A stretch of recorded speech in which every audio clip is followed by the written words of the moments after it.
Hello అండి, ఈరోజు Sunday కదా. రెస్టారెంట్కి వెళ్ళే బదులు ఇంట్లోనే ఈజీగా జ్యూసీ మటన్ బిర్యానీ ఎలా చేసుకుందామో చూద్దాము. ముందుగా 1/2 కేజీ మటన్ తీసుకొని కడిగి పెట్టుకొని దాంట్లోకి జీలకర్ర, ఎండుమిరపకాయలు, మిరియాలు, లవంగాలు, చెక్క, ఇలాచీ, ధనియాలు ఇవన్నీ మిక్సీ పట్టి ఒక పౌడర్ చేసుకొని దాంట్లో సాఫ్రాన్ వాటర్ కానీ కొద్దిగా ఆయిల్ కానీ వేసుకొని ముద్దలా చేసి పెట్టుకొని సగం పక్కన పెట్టుకొని మటన్లో వేసి బాగా 30 నిమిషాలు మ్యారినేట్ అయ్యేటట్టు చేసుకుందామండి. తర్వాత ఒక కుక్కర్లో 1 గ్లాస్ వాటర్ వేసి ఈ మ్యారినేట్ చేసుకున్న మటన్ని ఉడికించుకోవాలండి బాగా.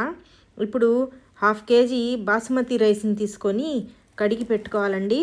అలాగే 2 ఉల్లిపాయలు, పచ్చిమిర్చి, కొద్దిగా అల్లం వెల్లుల్లి పేస్ట్ తీసుకొని బిర్యానీ చేయడానికి ఒక పెద్ద గిన్నెలో 3 స్పూన్ల ఆయిల్ వేసుకొని అందులో బిర్యానీ ఆకు, మిరియాలు, లవంగాలు, చెక్క వేసి 1 నిమిషం వేయించిన తర్వాత అందులో ఉల్లిపాయలు, పచ్చిమిర్చి దూరగా వేయించి అందులో వెల్లుల్లి పేస్ట్ వేసి అందులో ముద్దగా చేసి పెట్టుకున్న మసాలా పేస్ట్ని సగం అందులో వేసుకొని బాగా వేడి చేసుకోవాలండి.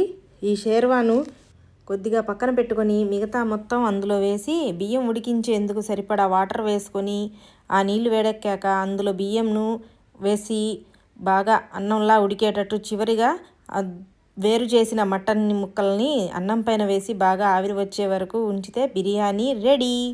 దీన్ని పెరుగు చట్నీ లేదా పుదీనా చట్నీతో సర్వ్ చేయండి. సబ్స్క్రైబ్.